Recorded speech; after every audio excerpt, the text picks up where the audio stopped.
This problem, we want to find the vertex, focus, and directrix of each parabola with the given equation and then graph it. So we got x plus 1 squared is equal to 6 times y minus 4. Well, we have to identify which formula it matches. And we got two. Top one is squared is on the x, the bottom one is squared is on the y. Well, in this problem we got squared is on the x, which matches our top formula.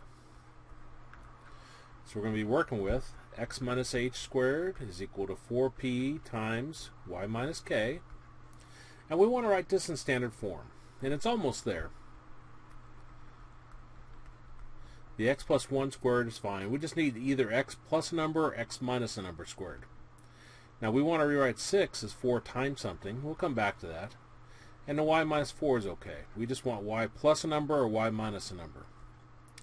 Now sometimes it's not so easy to see how to rewrite this. How can you rewrite 6 as 4 times something? But you can always do this trick. Whatever number's here goes on top of your fraction, and then 4 always goes down below. Again, whatever number's right here always goes on top, and 4 always goes down below. Because if you were to go backwards, the 4's would cancel, and you'd end up with a 6. And now it is in standard form. Our h is what's with our x, and it's always opposite sign, so that's a positive 1, so h is negative 1. Our k is what's with our y, and it's always opposite sign, that's a negative 4, so k will be a positive 4. And whatever number's inside the parentheses here will be our p, and we've got 6/4, which reduces to 3/2. Now our vertex. Our vertex is hk. H was negative 1, k is 4. Now we're working with top formulas. So let's go see what our focus is.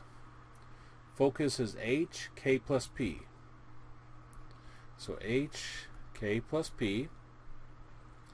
And h was negative 1. K is 4 plus p, which is 3/2. This is a mixed number. You could use a calculator for it, or take 4 times 2, take the number out in front times your denominator. So 4 times 2 is 8, and then add the 3, add a numerator. 8 plus 3 is 11, so that gives us 11/2.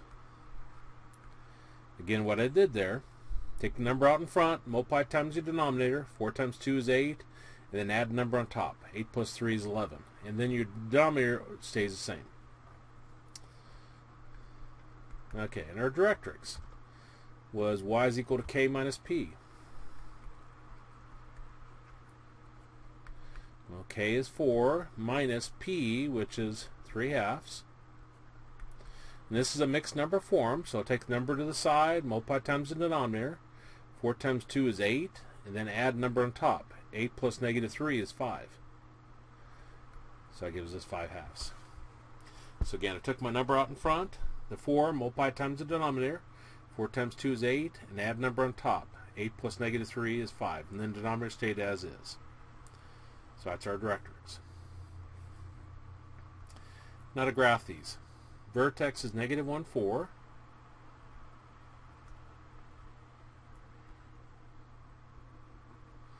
Right there. Focus is negative 1, 11/2. Now 11/2 is 5.5. Okay, it gives me an idea of where it's going to be at. It should be right there. And y is equal to 5/2. 5/2 is 2.5. So I come up here to 2.5. And that's my directrix. Now I want to put a point, maybe about right there. We just have to make sure, it doesn't matter where you put the point at, but you want to make sure the distance from the focus to that point is the same as the distance from that point to the directrix, forming 90 degrees. Looks like I'm a little bit short there on this line, but oh well, use your imagination. Okay. Obviously I can't eyeball these very good. Try to get that one a little bit better. Maybe.